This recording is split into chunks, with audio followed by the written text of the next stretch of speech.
Hey everybody, welcome back to the channel where we review anything and everything. Now, today we are getting into the review of the Spinosaurus Jurassic World Hammond Collection. Probably should have said it the other way around. Jurassic World Hammond Collection Spinosaurus. But this figure has been a long awaited. There was a lot of rumors about it coming out way before it even came out, way before the Giganotosaurus Hammond Collection came out. And a lot of people were just anticipating it because there's a bunch of fans of Jurassic Park 3. I was never a huge fan of Jurassic Park 3, though it wasn't a bad movie, but I never liked the idea of the Spinosaurus taking over the Tyrannosaurus Rex. But in the Spinosaurus's own right, he still was a cool dinosaur. And, you know, obviously we became a little more scientifically accurate later on to understand that Spinosaurus may not have looked as you see in front of you.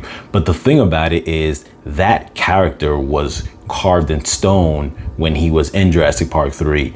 The Spinosaurus is designed in this way that you see in front of you. So that became a thing where people were fans of this. And because of that movie, and obviously the figures that came after it, including this one, the pinnacle of the Spinosaurus, essentially you have, I should say, locked this image of Spinosaurus.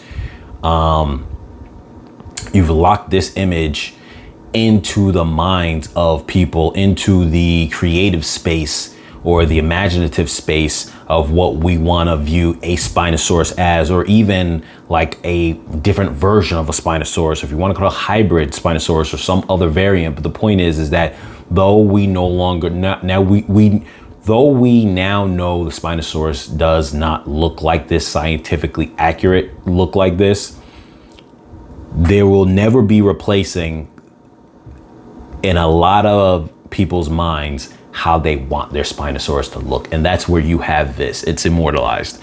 So I have Owen here in the frame just for scale, because I just wanted to kind of give you that sense of his size next to the Spinosaurus. And we're going to zoom in for the moment, and then we're going to pull back a little bit afterwards. But first, now I did a previous video of a preview of this set. So with that being said, I would say go back to look at that just in terms of the boxing wall. I'm not really going to go through the entire layout of the box because of that, or at least not so slow pace. I'll just throw it into frame a little bit here. Let me throw the Spinosaurus back real quick, but we're not going to go heavy into the box right now because, like I said, I already did a preview of that here. Sorry, because of the size of this, it takes a large scope of everything. All right, so we readjusted a little bit. You can see here the back. You can pause to read the information for yourself. These are, I think they're renderings, to be honest with you. I don't think that they're the actual figure. That looks kind of like the actual figure, and that does. This looks like a rendering, but I could be wrong. All of them could be the actual thing. They say True FX premium details for enhanced realism. I don't understand why they put that on here, and I really speculate whether that's because they realize that Spinosaurus is no longer scientifically accurate, not this version. So I don't know if they say that for the purpose of saying FX, like he's not real, but he looks realistic, but it's not his design. I don't know. And then let's see. Sorry about that. Trying to get everything in frame is very hard. So you could pause that. That's a scene for the movie. It looks like around the time when he busts out of the cage, or out of the fencing. And that's pretty much about it. Like I said, I'm not going to go deep and dwell on the box that much because of the fact that you already have seen that in my preview video of this figure. So we're just going to get in close here just to kind of give the scope of things for the moment. And then what I'm going to do is, let's brighten this up a little bit. What I'm going to do is I'm going to zoom in for a little more detail. So this just gives you the full scope of it. And like I said, with Owen here, just for some scale, And he definitely is a great scale. We're gonna pull in a little bit. I don't mind if the tail is a little bit cut off. So he obviously has articulation in a lot of areas. I'm not gonna play too much with the articulation right now because I don't want him to not be able to stand during the video. But unlike the T-Rex, they've evolved to not, and they've evolved this before we got to this stage, even from the time frame of the Giganotosaurus. But he has his knee joint, but it's not that double knee joint where the top is separated from this. Refer to the Rex to see that difference. But you know what? I think them simplifying articulation is a little bit better, because sometimes the over amount of articulation not only makes it sometimes a little unwieldy, but gives you points where it can get more loose. On top of that, by putting the knee joint inside the bottom half of the upper thigh, it actually gives you a better proportion and a better angle than if this was like a double jointed articulated area, even though it might not seem like that would be the case. But the truth is that when you have the joints on the outside, it made the T-Rex, I feel, stand up in a way that was more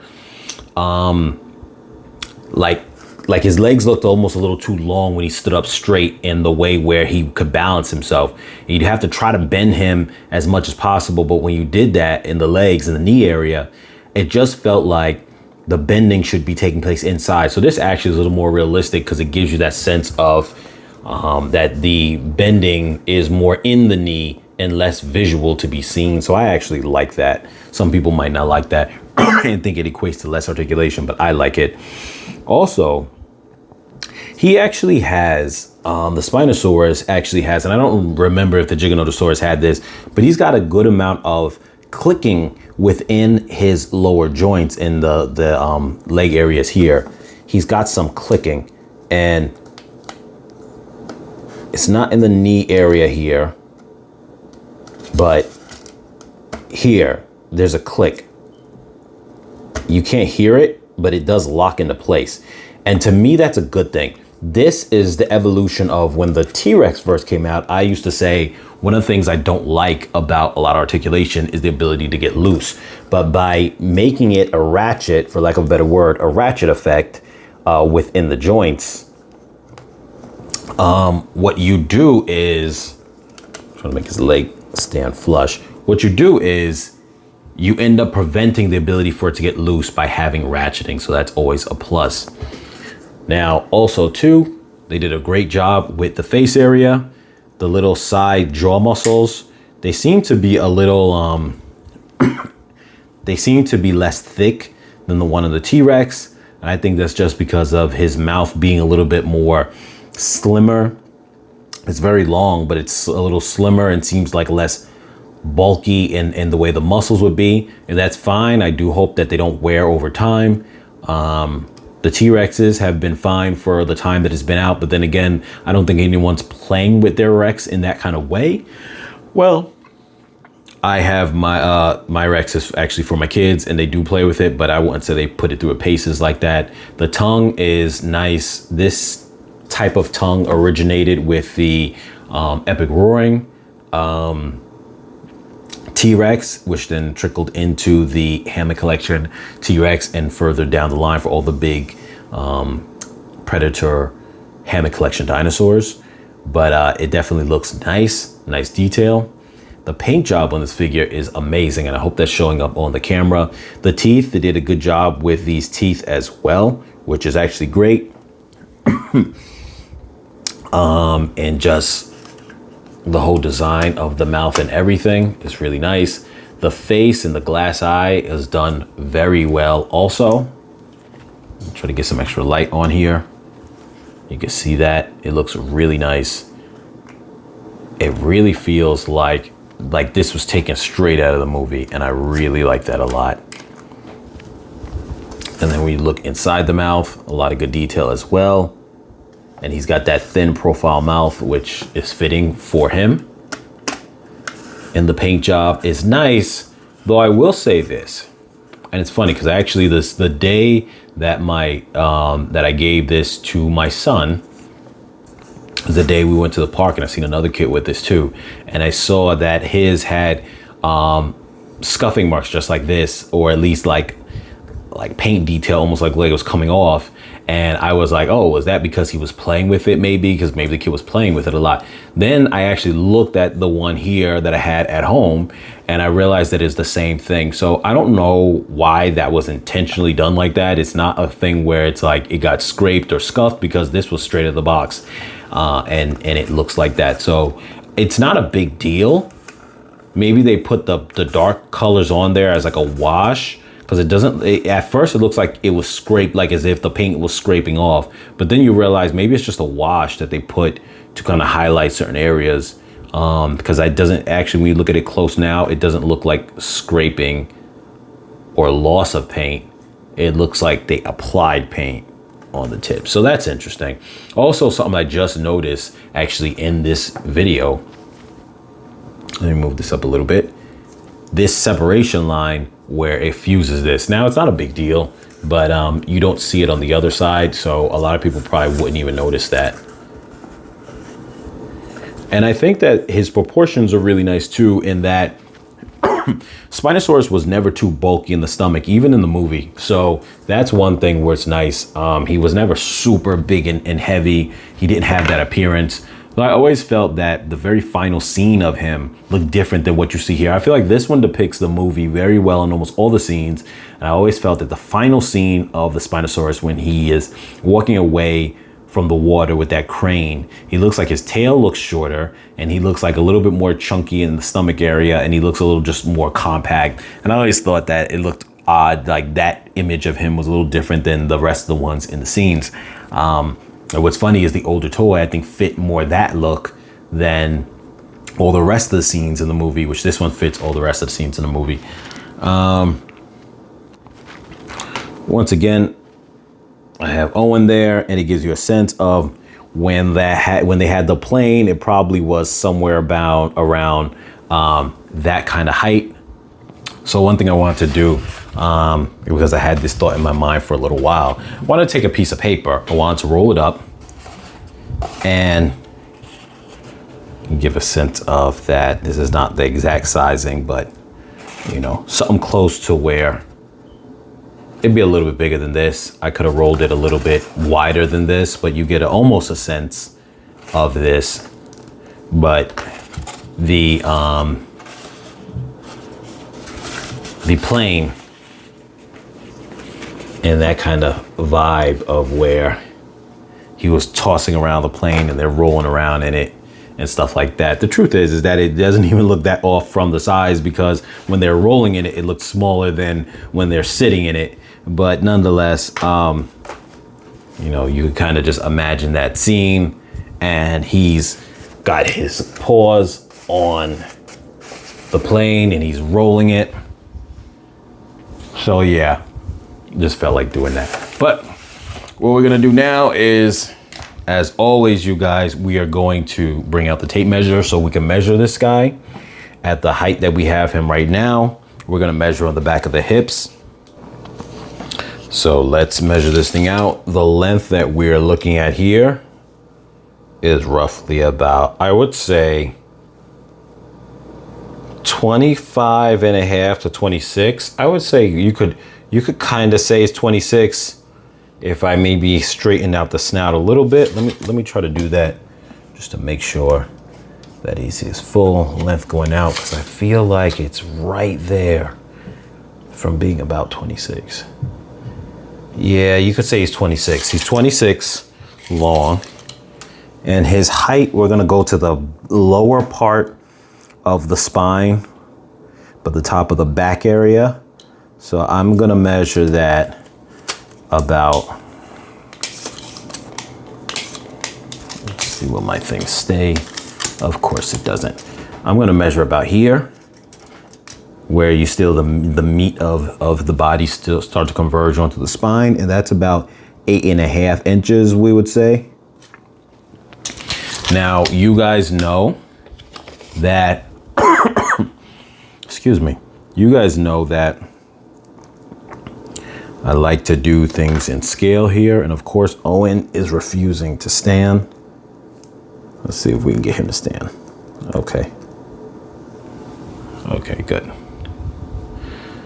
So let's see this here. 26, I'm sorry. 26 times 19.2 divided by 12. And he gives us 41.6 feet within the scale. And I come up with that scale measurement, like I said in the past, as the 3 3/4 inch figures at a 6 feet height would make us a 19.2 is the multiplier for our scale. So this puts our Spinosaurus at 41.6 feet long, which is actually 2 inches longer than the T-Rex, who's at 24 inches. And we had him at 8.5 inches high. And that puts him at 13.6 feet tall. So he is definitely pretty screen accurate in his size. I know sometimes Jurassic Park will over measure certain things, but at the same time too, we also have to keep in mind that relative to his scaling to the other figures like the T-Rex, he is longer than the T-Rex. So that is fitting. Now I want to also bring in the previous large carnivore, and that is the Giga.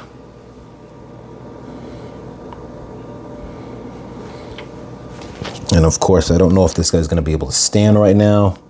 Let's get Owen out of there. This one is where the Spinosaurus got his knee design for his knees. The Giga is actually longer. Let me kind of put him, okay. So this kind of tilts him a little downwards at that angle of his legs, but allows me to at least get him to stand. And really, what I want to do here is just kind of focus on Spinosaurus is not longer than the Giganotosaurus in this situation here. But what's funny is that looking at just the movie versions, you would think Spinosaurus was bigger. And then when you look at them here, to be honest with you, and I don't have enough room to put them side by side, but I can tell you right now, Giganotosaurus, his length is easily 28 inches. And I just said Spinosaurus is 26, and the Tyrannosaurus is 24. So you're looking at a 2-inch difference along the line of all of them, though Spinosaurus's head is definitely a lot longer with its snout, longer tongue and all of that. But one of the main things I want to focus on is, one, the proportions of the feet on both of these figures are a lot better. Spinosaurus's feet are even smaller. I don't know if they felt that it had to be smaller to get a better accurate proportion, or was it that Giganotosaurus's size is proportionate to his body. They're just a little bit bigger than Spinosaurus. So I don't know. What's interesting is that I realized as the evolution of the line, because you went from T-Rex to Giganotosaurus to Spinosaurus, that I noticed the smaller proportionate feet obviously look better and more accurate, but it does make standing a little bit harder. Not that hard, because you always find a pose for them, but you were able to pose in more ways with the super big feet, the clown feet, which I don't recommend that they do that anymore, but just keep that in mind that it did allow for more positions where you might have a less balanced weight going on, but the bigger feet allowed to support it a little bit more. Whereas now you have to make sure that your weight is distributed correctly with the tail versus the head area to make sure that things are balanced. Within nature, that would be the case anyway. The only difference is that without actual muscles in these things to kind of counterweight certain, when things are a little off balance, obviously because these are not living, you got to try to work around that as best as possible. Now, the Giganotosaurus had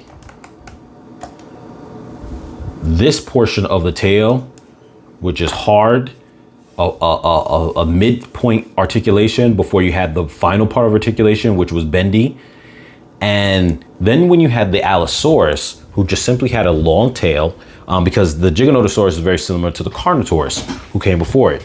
But then when the when the Allosaurus came out, which I believe came out after the Giganotosaurus, if I'm not mistaken. The Allosaurus had simply just a long tail that was just bendy all the way through. And you can see Spinosaurus took from that same ideals in its design.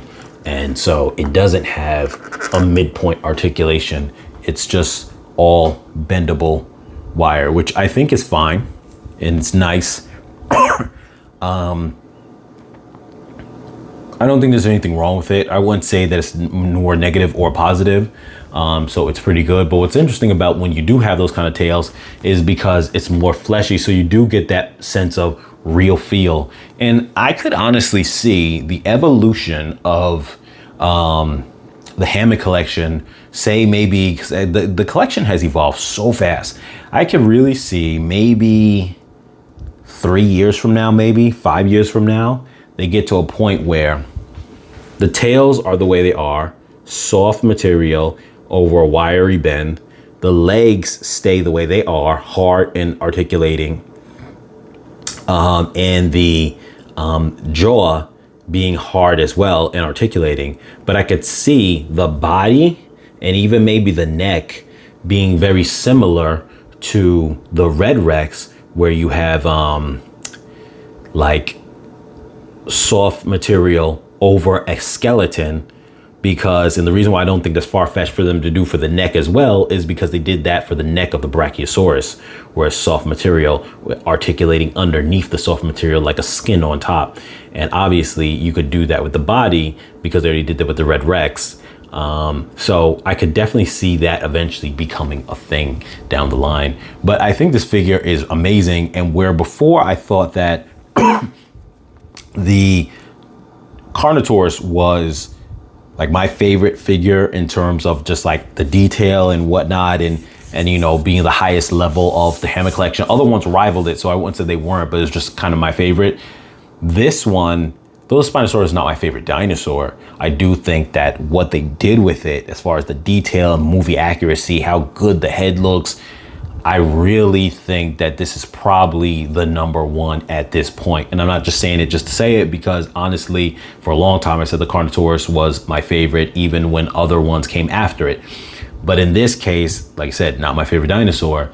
Definitely, I got to tip my hat off to the detail on it and how accurate they did it. The proportions, everything is just done so well. You can see how they took all the elements that came before it and really added it to this. Like I said, streamlined the tail, the details inside the face. There's so many little details. The paint job is so detailed. It's really amazing. The glass eye is better. The paint job is so great all over, because this is a very dynamic type of dinosaur in terms of his colors.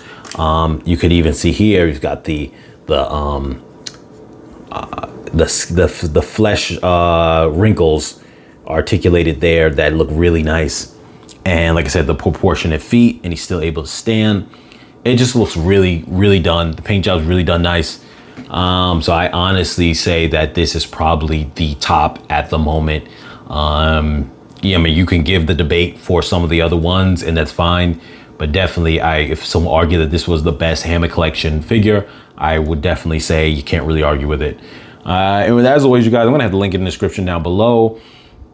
If it is on Amazon. If it's not, well, then I won't have the link in the description down below, which I don't know if it'll be on Amazon, because a lot of times these are Target exclusives, but I will look for it. And as always, you guys, like, share, comment, subscribe, and I will catch you guys in the next video.